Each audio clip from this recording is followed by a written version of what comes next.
Malipayong adlaw sa grasya kaninyong tanan mga igsoong Kristohanon o mga matuuhon.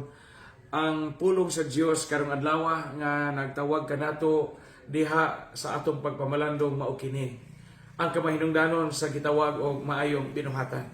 Gibalik-balik sa atong Ginoong Jesucristo karon sa ebanghelyo ang gitawag og buhat or binuhatan.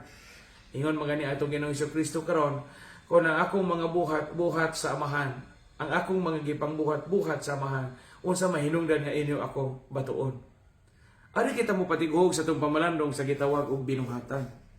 Nga naman, usa ka famous nga English o British nga poet and writer sa iyang name si George Eliot maingon siya, "Tell me what your actions are and I will tell you who you are." Tug-ani ko kung sa imo mga binuhatan, kay tug-anan teka o kinsa ka. Bisan unsa nga matang og estado sa kinabuhi, dakong epekto ang ato nga mga binuhatan. Mao nga sa atong kinabuhi, maaninaw nato nga ang sugdanan unsa ang atong tinuod nga pagkatao kung unsa kini nato pagpakita sa atong mga buhat. Kadaghan mga higayon nga lahi ang ikapakita sa tao, dili ang iyang tinuod nga kaugalingon, pero mo lutaw gyapon kana sa atong binuhatan.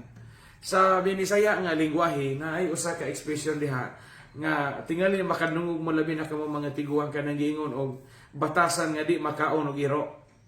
Kadungog mo ni ana. Tingali mo tanan mo ngano man nga naaman ha batasan nga di makaog iro.